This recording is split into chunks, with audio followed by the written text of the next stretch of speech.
Hello friends, in this video tutorial, let us see how to use a stored procedure with single value parameter to get data for our report in SSRS. Okay, so for this let us go to SSDT, let us add a new report.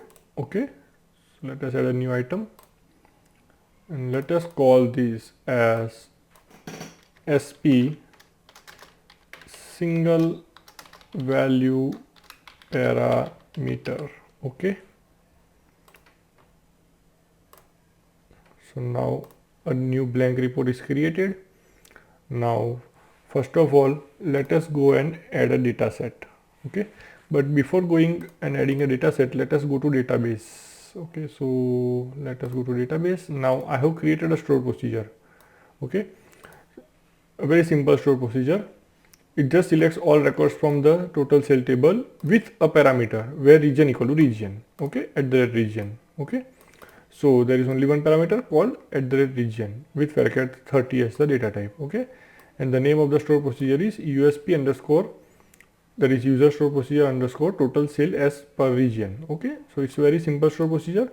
And if you execute this store procedure passing a value, let's say we pass Asia, then it will show all the 4 records for Asia. Okay, so this is a very simple store procedure with a single parameter, and that this store procedure we are going to use to fetch our data and show this data, display this data in our report. Okay, so let us go back to SSDT. Now let us go and add a data set. Okay, let us call this data set as dset underscore sp. Okay, so use an embedded data set, new, let us use a shared data source.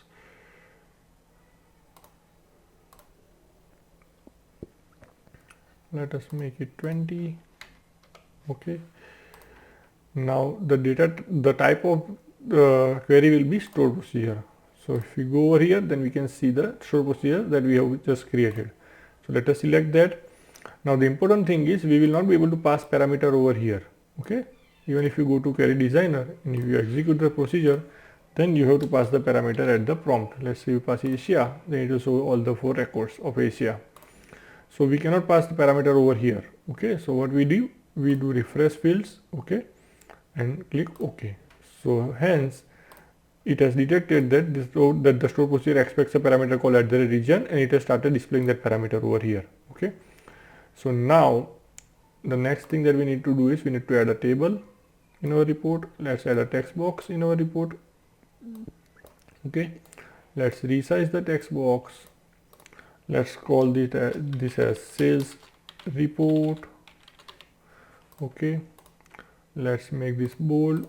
Let's make the font to be 14. Let's make the forecolor to be white. Let's make the background color to be maroon, right?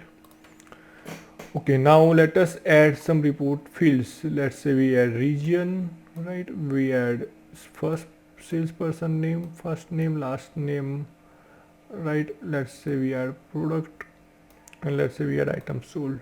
Okay, so these are the things that we are adding. Let us do some formatting for the first row also, right? So now it will look like a report. Let's save everything. So we already have a store procedure which we are calling, and it is expecting a parameter called region, and we will be passing the region parameter. So let's click preview. So the user is expected to pass a parameter in text box, right? So once the parameter is passed, the report displays data related to that parameter, right? That is for Asia. So let's say if Europe is passed, then we will get the data related to Europe. And let's say if North America is passed, then we'll get data related to North America. So the parameter is working absolutely fine. So let's go and define a drop down for this parameter, because we cannot expect the user to enter data values in text box, right? Or type data values in text box. So let us now create a new data set for region. Let it be an embedded data set. Let us use the data source 1. Select distinct region from total sale, right? Okay, so now the data set for region is ready. Let us go and associate it with the parameter. So let's go to available values from our query, region, region and region. Okay. Okay, so let's save everything. Now let's go and preview. So now we are able to see a drop down. So let's say the user selects Asia as the value for parameter and clicks view report, the user will be able to see data related to Asia. Similarly, if user clicks Europe as the parameter, then the user will be able to see data related to Europe. So in this way, we can define a store procedure with a parameter and use that store procedure to get data and display data in our report. So I hope friends this video tutorial is useful to you. Thank you.